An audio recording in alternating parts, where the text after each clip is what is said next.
기뻐하라, 쉬지 말고 기도하라, 범사에 감사하라. 이것이 그리스도 예수 안에서 너희를 향하신 하나님의 뜻이니라. 여러분, 우리가 잘 암송하는 데살로니가 전서 5장 16절로 18절 말씀입니다. 여러분, 이 말씀에 의하면 예수 믿는 우리를 향한 하나님의 뜻 세 가지가 있습니다. 그게 뭐예요? 기뻐하는 것, 기도하는 것, 감사하는 것. 이것이 예수 믿는 우리를 향한 하나님의 뜻 세 가지입니다. 이 하나님의 뜻 세 가지 중에서 오늘은 기도하는 것에 대해서 설교를 하려고 합니다. 제가 한 10여 주일간 본문 강해 설교보다는 주제 설교를 해왔어요. 그래서 오늘 또 기도라는 주제로 함께 은혜를 나눌 때에 여러분들에게 큰 깨달음과 결단이 있기를 바랍니다. 여러분, 많은 성도님들이 기도하는 것은 하나님의 뜻이라고 말합니다. 잘 알고 있습니다. 그러면서도 기도하지 않습니다. 기도 모임에 나오지 않습니다. 기도는 우선순위에서 항상 저 멀리 떠나 있습니다. 왜 그럴까요?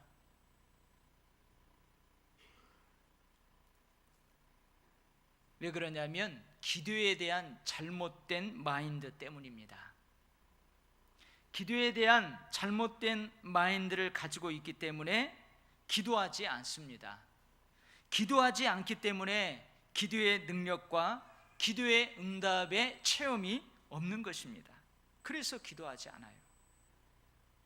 여러분, 많은 성도님들이 기도에 대한 마인드를 이렇게 가지고 있습니다.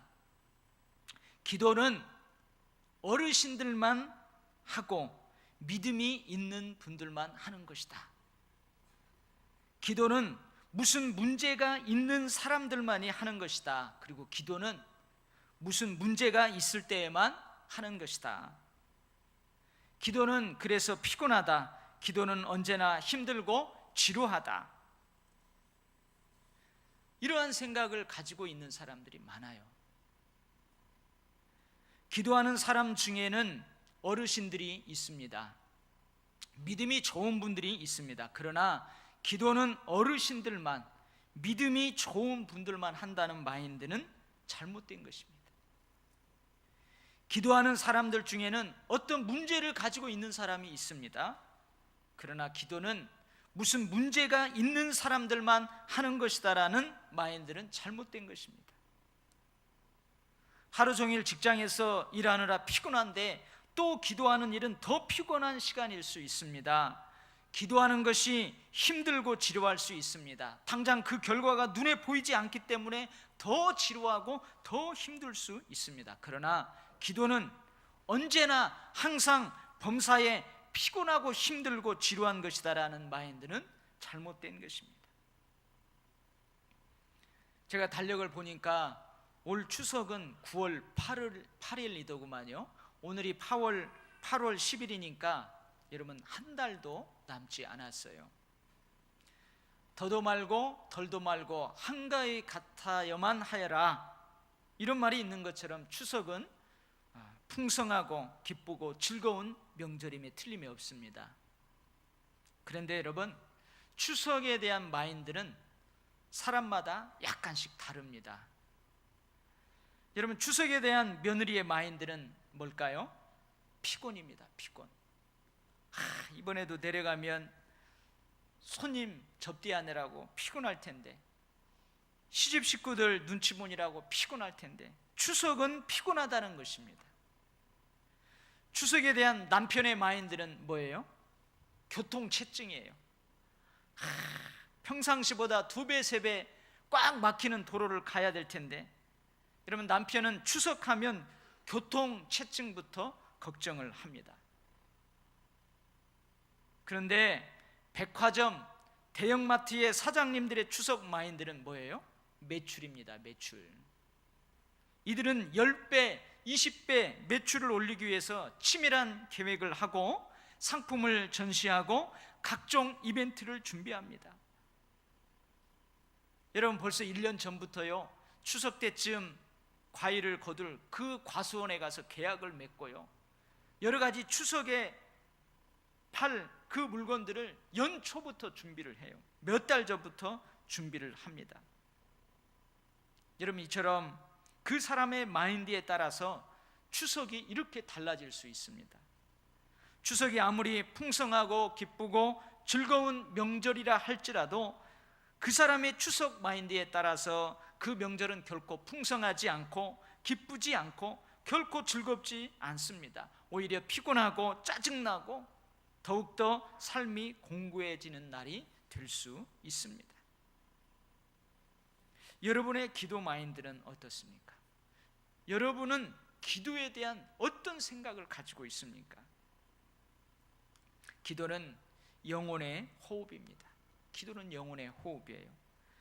여러분, 제가 한번 하나님의 말씀에 대해서 설교할 때 여러분한테 이야기한 것 같아요. 호흡할 때 가장 중요한 원리가 있어요. 그게 뭐라고 그랬어요? 자연스러움이라고 그랬어요. 내가 지금 숨을 쉬고 있다는 것을 의식하지 못할 정도로 자연스럽게 쉬어야 됩니다. 호흡은 그렇게 자연스러워야 돼요. 숨쉬기는 필요할 때만 하는 것이 아닙니다. 평안할 때, 건강할 때는 호흡을 잠시 멈추어도 되고, 힘들고 어려울 때, 아플 때는 호흡을 하는데 빨리 해야 되고 그러는 게 아니에요. 평안하고 건강할 때에도, 힘들고 아플 때에도 호흡은 항상 자연스럽게 이루어져야 합니다. 영혼의 호흡인 기도의 원리도 마찬가지입니다. 기도하는 것이 자연스러워야 됩니다. 문제가 있을 때만, 믿음이 있을 때만 하는 것이 아닙니다. 몰아서 해도 안 됩니다. 죽을 것 같은 때만 해도 안 됩니다. 우리가 매일 호흡하고 있으면서도 그것을 느끼지 못할 정도로 숨쉬기가 자연스러운 것처럼, 숨쉬기가 힘들지 않습니다. 피곤하지 않습니다. 지루하지 않습니다. 이것을 체질화되었다고 합니다. 그런 것처럼 영혼의 호흡인 기도 역시 체질화되어야 합니다. 여러분, 기도는 피곤한 것이 결코 아닙니다. 기도는 힘든 것이 아닙니다. 기도는 지루한 것이 아닙니다. 여러분, 기도하는 것, 이것은 예수 믿는 우리를 향한 하나님의 뜻입니다. 근데 틀렸습니다. 기도하는 것, 이것은 예수 믿는 우리를 향한 하나님의 뜻이 아닙니다. 정확히 해야 됩니다. 기도하는 것 앞에 항상 쉬지 말고 범사에라는 단어를 넣어야 정확하게 하나님의 뜻이 됩니다. 항상 기도하는 것, 끊임없이 기도하는 것, 모든 일에 기도하는 것, 이것이 하나님의 뜻입니다. 기도는 영혼의 호흡이기 때문에 항상 해야 됩니다. 끊임없이 해야 됩니다. 요즘 많은 여성들이 라인을 중요시 여깁니다. 무슨 말이냐고요? 몸매는 S라인, 얼굴은 V라인. 여성들이 중요하는 라인이 S라인과 V라인이에요. 그래서 보니까요, 우리 아이들도 여기 얼굴 V라인 만든다고 뭐 있대요. 이렇게 벌어진 거, 그걸로 막 문지르더만. 지들도 여자라고 그러는 거예요. 여러분, 여성들은 이 라인을 유지하기 위해서 열심히 운동해요. 음식도요, 채식 위주로 먹고 과식하지 않습니다. 빙아리 눈물만큼 밥 먹어요. 그런데 여성들에게만 라인이 중요한 것이 아니라는 사실을 알았어요. 여러분, 축구에서는 공격 라인, 수비 라인이 중요합니다. 이 라인이 뚫리면은 그 경기는 질 가능성이 많습니다. 여러분, 공장에서는 무슨 라인이 중요해요? 생산 라인이 중요합니다. 잘 나가는 공장도 이 생산 라인이 고장 나가지고 몇 개월만 멈춰 보십시오. 곧 부도가 날 것입니다. 다른 공장이 아주 싼 값으로 매각될 것입니다. 여러분, 생산 라인은 고장 나면 안 됩니다. 빨리 고쳐야 돼요. 우리의 영적인 삶에서는 기도 라인이 중요해요. S라인, V라인보다 기도 라인이 중요해요. 기도 라인은 쉬지 않아야 합니다. 호흡처럼 되어야 합니다. 여러분, 여성들의 그 S라인 몸매가 I라인으로 되고 기업이 매각되고 부도맞는 것은 간단해요. 운동을 쉬면 돼요. 생산 라인을 쉬게 하면 그렇게 되는 것입니다. 저는 늘 기도합니다. 우리 도일교회 모든 권속들이, 모든 식구들이 영혼이 잘된 같이 범사가 잘되고 강건하기를 늘 축복합니다. 그런데 우리 영혼이 잘되기 위해서는 기도 라인이 쉬면 안 됩니다. 우리의 영적인 삶의 풍성함을 위해서는 기도 라인이 쉬지 않고 계속 돌아가야 합니다. 여러분의 기도 라인이 쉼없이 돌아가야 여러분의 범사가 잘되고 강건한 복이 있게 되는 것입니다. 아멘. 근데 사실 많은 성도님들이 여기까지의 내용을 대부분 다 잘 알고 있어요. 다 잘 알고 있어요. 모르는 것이 아닙니다. 그런데 삶에서는 왜 기도가 힘들까요? 기도하기가 왜 어려울까요? 기도에 단계가 있기 때문에 그렇습니다. 기도에도 단계가 있어요. 첫 번째 단계는 빌바를 알지 못하는 단계입니다. 로마서 8장 26절에서 우리는 연약해서 마땅히 빌바를 알지 못한다고 말씀하십니다. 기도에 대해서 알지 못하는 단계입니다. 어느 누구든지 처음 신앙생활 할 때, 아니 처음 교회에 와서 기도를 자연스럽게 할 수 없습니다. 뿐만 아니라 처음 신앙생활 하는 사람, 교회에 처음 온 사람을 가장 힘들게 느끼고 지루하고 거부감을 느끼게 하는 것이 바로 기도입니다. 여러분, 가끔 통성기도 합니다. 우리 주여 3번 부르고 한 목소리로 기도하겠습니다. 주여, 주여, 주여. 이 소리 지르는 거 여러분, 초신자들이 이해하지 못합니다. 한참 기도하다 보니까요, 옆에서 막 엉엉 울어요. 아니, 저 사람들은 왜 우는 거야? 아버지가 돌아가셨어? 왜 울어? 이해하지 못하는 거예요. 갑자기요, 기도하는데 여기서 이상한 소리가 들려요. 방언하는 거예요. 이해하지 못해요. 막 기도하는데 몸을 앞뒤로 흔들고 뒤로 흔들고, 아니 목사님 이제 그만해도 될 것 같은데 막 기도를 오랫동안 하고. 여러분, 처음 교회 나온 사람, 처음 신앙생활 하는 사람 거부감 느껴요. 이 모든 기도의 모습들, 기도의 사람들, 기도의 시간들이 처음 신앙생활하는 성도들에게 감동을 줄 수가 없습니다. 감동이 될 수가 없어요. 저 또한 이런 단계를 거쳤습니다. 제가 고등학교 시절 교회를 이제 갓 출석을 했어요. 근데 그해 겨울 성탄절 2부 때에 그 난로에 둘러앉아가지고 얼마나 신납니까? 제가 뭘 알아요? 뭐 예수님이 태어났다는데 뭐 그 믿음 알아요? 그냥 모여서 하니까 좋은 거예요. 한참 재미있게 그렇게 크리스마스 이브를 지내고 있는데 어느 곳에서 막 흐느끼는 소리가 들리는 거예요. 그래서 그 흐느낌의 소리를 쫓아가 봤더니 이 기도 골방에서 우리 친구들, 그 예쁜 여학생들이 막 콧물, 눈물을 흘리면서 이상한 소리로 기도하고 있는 거예요.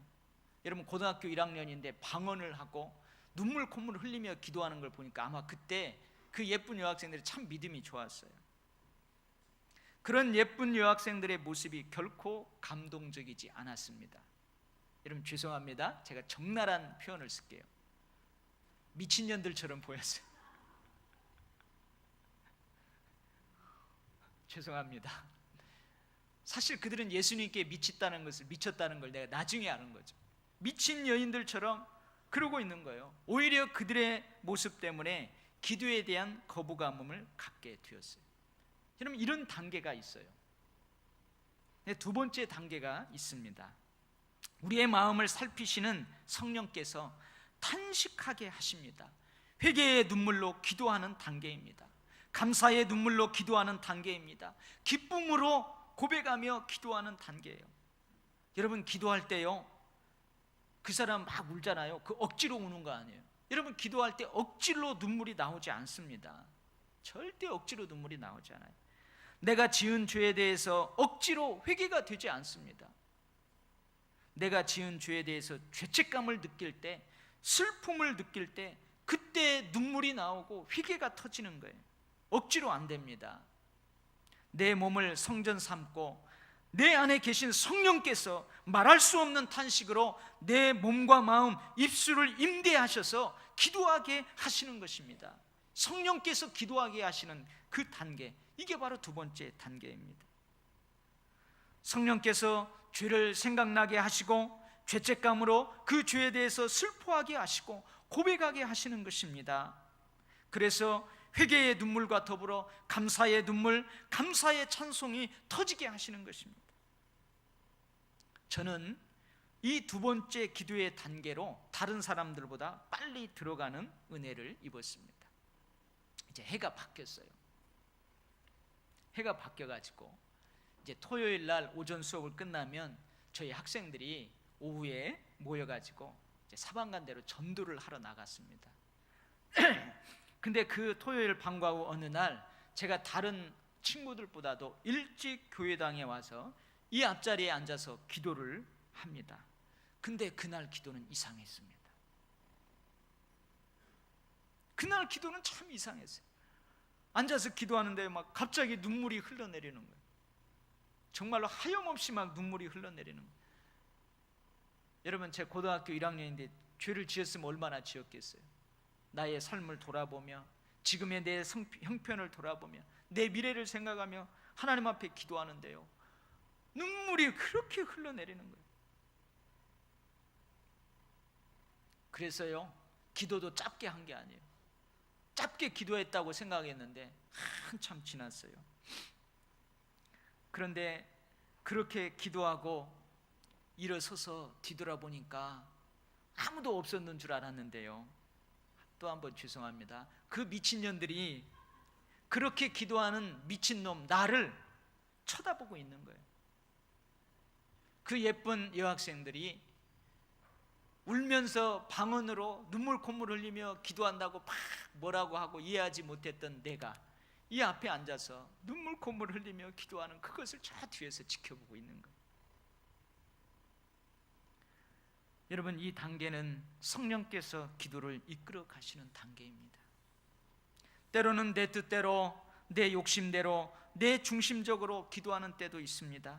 그런데 하나님의 뜻을 잘 아시는 성령께서 이런 약한 나를 도우십니다. 그래서 하나님의 뜻대로 기도하게 하십니다. 점점 내 뜻, 내 욕심에서 하나님의 뜻, 하나님의 마음으로 간구가 바뀌게 됩니다. 하나님의 마음인 국률의 마음으로 성도를 위해서 중보기도 합니다. 불신 영혼을 위해서 기도합니다.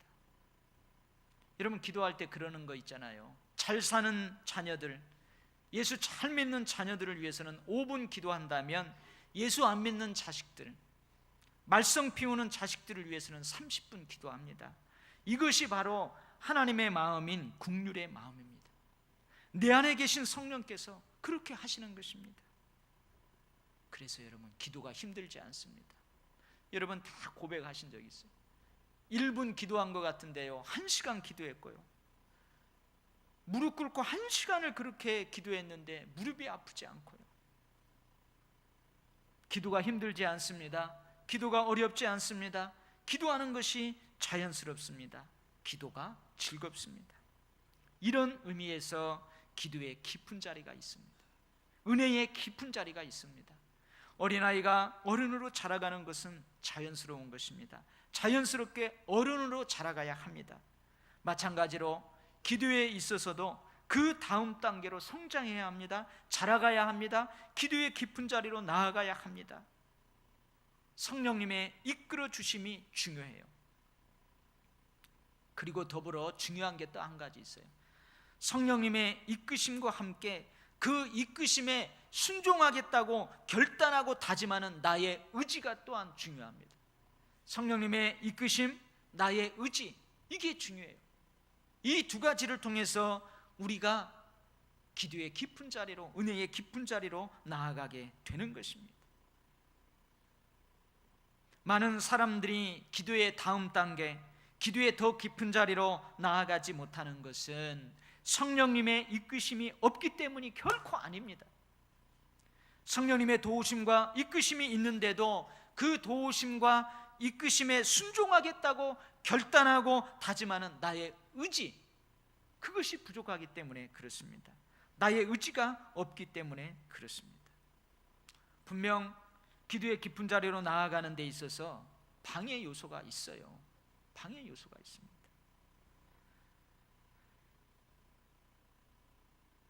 제가 뇌과학자들이 연구한 그 학문을 여러분에게 조금 소개한 적이 있죠. 이 사람의 뇌에는 1000억 개의 세포들이 있다고 합니다. 1000억 개의 세포들이 있대요. 그리고 이것들을 연결하고 통로 역할을 해주는 회로가 있다고 합니다. 이것을 시냅스라고 한대요. 시냅스. 이 시냅스들 역시 헤아릴 수 없이 많아서 감지된 모든 명령과 지식, 감정들을 각 층의 뇌로 하달한다고 합니다. 우리 1층, 2층, 3층 뇌가 있다고 그랬잖아요. 그런데 이 시냅스 회로는 너무 정교해가지고 조금의 감정적인 충격에도 과부하가 걸리게 된대요. 과부하가 걸리게 되면 자기 역할을 하지 못하게 돼가지고 아무런 전달도 할 수 없는 상태가 된다고 합니다. 여러분, 이런 원리를 기도의 삶에도 적용해 봅니다. 우리 인간만이 이성의 뇌, 학습의 뇌, 창조의 뇌, 영적인 영역을 관장하는 뇌인 3층 뇌가 있다고 했습니다. 그리고 2층 뇌도 사람이 가지고 있어요. 근데 2층 뇌는 포유류도 가지고 있는 감정의 뇌입니다. 근데 이 2층 뇌와 3층 뇌도 역시 뭘로 연결이 되어 있어요? 시냅스라는 그 회로로 연결이 되어 있습니다.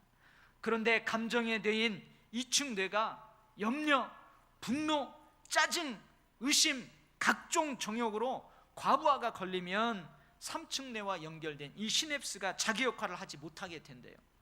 그래서 3층 뇌에서는 어떤 영적 행위도 영적 기도도 할 수 없게 된다고 합니다. 이것이 바로 여러분 기도의 방해 요소들이에요. 과도한 염려, 과격한 분노, 짜증, 의심, 과도한 욕심, 이것은 기도의 깊은 자리로 나아가는 것을 방해합니다. 그럼에도 불구하고 이 기도의 방해 요소를 뛰어넘는 방법이 있어요. 그것은 변함없는 기도의 폼을 유지하는 것입니다. 변함없이 기도의 폼을 유지하는 거예요. 공생의 기간 동안 예수님이 보여주셨던 그 기도의 폼을 계속 유지하는 거예요. 여러분, 폼생 폼사라는 말이 있잖아요. 그래서 여러분, 모든 운동에서 폼이 중요해요. 기초 폼이 중요해요. 그래서요, 탁구를 배울 때 그 기초적인 폼을 거의 한 달 이상을 배우잖아요. 여러분, 공생애를 사셨던 예수님이 보여주셨던 변함없는 기도의 폼이 있어요. 여러분, 예수님도 피곤하셨습니다. 엄청 피곤하셨어요. 예수님도 분주하셨습니다. 끔찍하고 상상하기조차 싫은 십자가의 고통을 눈앞에 두고도, 분노할 수밖에 없는 제자들의 배반을 앞에 두고도 예수님은 여전히 습관을 따라 한적한 동산에 올라 기도하셨어요. 예수님은 그런 와중에서도 항상 한적한 곳을 찾아 기도하셨습니다. 이것이 바로 예수님의 기도의 폼입니다. 피곤하고 분주하고 상상하기조차 싫은 끔찍한 십자가의 고통을 눈앞에 두고도, 분노할 수밖에 없는 제자들의 배반을 두고도, 여러분, 이게 다 기도를 방해하는 요소들이에요. 그럼에도 불구하고 예수님은 습관을 찾아 여전히 변함없는 기도의 폼으로 그곳에 있었어요. 기도의 방해 요소를 뛰어넘는 방법이 바로 이거예요. 여러 방해 요소들이 있다 할지라도 여전히 변함없이 기도의 폼을 유지하는 것입니다. 여러분, 서울 우이동에 가면 도봉산 밑자락에 500년 된 은행나무가 있습니다. 이 나무가 국보급 천연 기념물이 되었어요. 근데 제가 한번 상상을 해봤어요. 500년 된 그 은행나무가 국보급 천연 기념수가 되기까지의 과정을 한번 상상을 해봤어요. 여러분, 처음 어느 비 오는 날 씨앗이 떠내려와 그곳에 안착하였을 것입니다. 아니면 처음 그 어느 날 누군가가 어린 묘목을 그곳에 심었을 것입니다. 아니면 씨앗을 거기에 심었을 거예요. 이 나무의 입장에서 보면 언제 밟혀 죽을지, 언제 뽑혀 던져질지 불안하기 그지없는 삶을 살면서 수십 년을 버티었을 것입니다. 어느덧 열매 맺는 은행나무로 성장했어요. 열매를 거두게 돼요. 그러자 그 땅의 주인이 그 은행나무를 자기 집의 소유로 삼아요. 그리고 그 집 식구들이 열매를 따먹으면서 그 나무를 잘 보호했을 것입니다. 그렇게 그 집 식구들의 보호를 받으며 그 자리 그곳에 100년을 살았습니다. 어디 가서나 볼 수 없는 명품 나무가 된 것입니다. 그래서 그 동네 사람들이 이 은행나무는 우리 동네의 자랑거리다. 그래서 이제는 동네 사람들이 그 나무를 보호합니다. 그렇게 은행나무는 500년을 살았습니다. 자기를 처음 보호했던 집주인도 동네 사람들도 다 바뀌었습니다. 국가가 이 나무를 그냥 방치하거나 동네에만 맡겨서는 안 된다는 생각으로 국보급 천연 기념물로 정해서 국가가 직접 보호하고 관리하도록 합니다. 여러분 한번 생각해 보세요. 이 나무가 국보급 천연 기념수가 된 것이 이 나무의 열매 때문일까요? 아닙니다. 500년 된 이 은행나무 열매나 이제 막 처음 열매 맺는 그 은행나무 열매나 똑같아요. 열매 때문에 이 나무가 국보급 천연 기념물이 된 게 결코 아닙니다. 뭐 때문에 그래요? 500년 동안 한 번도 움직이지 않고 그 자리를 지킨 그 나무의 변함없는 폼 때문에 그래요. 전쟁이 일어나고 비바람이 치고 동네 사람들이 다 피난 가고 뭐하고 해도 그 나무는 여전히 움직이지 않고 그 자리를 변함없이 지켰어요. 500년 동안 지켰어요. 그래서 여러분 국보급 천연 기념물이 된 것입니다. 기도를 방해하는 많은 요소들에도 불구하고 우리가 변함없는 기도의 폼을 유지하면 성령께서 그 기도를 이끌어 가십니다. 성령께서 그 기도의 시간을 이끌어 가십니다. 기도의 깊은 자리로 이끌어 가십니다. 여러분 그런 경험이 많아요. 오늘은 좀 피곤한데, 오늘 너무 분주한데 오늘은 교회 가서 그냥 빨리 기도에 마치고 와야 되겠다. 금요 기도에 빨리 마쳐야 되겠다. 오늘은 새벽기도 가서 새벽기도 짧게 하고 빨리 들어와서 좀 쉬어야 되겠다. 여러분 그렇게 마음 먹고 그래도 가요. 그래도 그 자리에 갑니다. 그러면요 다른 날보다 더 늦게 기도하고 더 깊은 자리에서 주님을 만나고 흥얼흥얼 찬양하면서 들어온 때가 많아요. 여러분 기도를 방해하는 많은 요소들이 있어요. 왜 없겠어요? 근데 그것을 이길 수 있는 방법은 우리가 변함없는 기도의 폼을 계속해서 유지하는 거예요. 그렇게 기도하는 여러분, 그렇게 기도하는 여러분의 가문은 국보급 천연 기념물이 될 줄 믿습니다. 그래도 기도 힘들죠. 그래도 기도하는 거 힘들어요. 여러분 제가 이야기를 하고 마치도록 할게요. 여러분 80년대 초반까지만 해도 이 버스에는 누가 있었어요? 조수가 있어요. 조수, 차장이 있었어요. 그래서 지금도 이렇게 가끔 오래되신 분들은 운전할 때 조수대로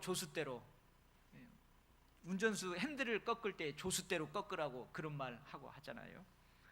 안내양들이 있었어요. 안내원들이 있었어요. 승객들의 차비를 계산하고 또 승객들을 태우고 내리는데 아주 중요한 역할을 감당했어요. 오라이 했던 거 기억나죠? 그런 차장이 있어요. 머리 탁 쓰고. 근데 이 시내와 멀리 떨어져 있는 시골 마을에는 버스가 자주 없어요.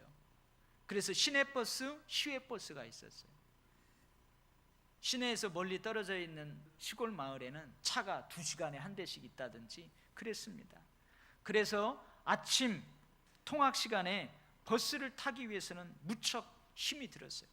저도 저희 학교로부터 한 20km, 25km 떨어져 있어요. 그때 막 식량로 아직 포장도 안 되고 그 마이크로버스, 지금 우리 24인승 차, 그 차가요 가끔 한 번씩 다녔어요. 그 아침에 그 차를 놓치면 학교를 갈 수 없습니다. 학교를 갈 수 없기 때문에 이 사실을 알고 있는 조수는, 그 안내양은 차를 못 타는 학생들보다도 더욱 안타까워해요. 그래서 어떻게 해서라도 태우려고 애를 씁니다. 근데 내가 봤을 때에는 차가 이미 꽉 찼어요. 사람들을 꽉 찼어요. 더 탈 수 없어요. 그런데 안내양이 뭐라고 그래요? 탈 수 있다는 거예요. 학생 탈 수 있어. 한 발만 올려놔. 차에다 한 발만 올려놓으래요. 그리고 어떻게 해요? 뒤로 돌아서 가지고 막 밀어 제끼잖아요. 그리고 어떻게 했는지 힘들게 문을 딱 닫아요. 그러면 여기저기서 아우성을 칩니다. 아이고 나 죽네 막 하면서 아우성.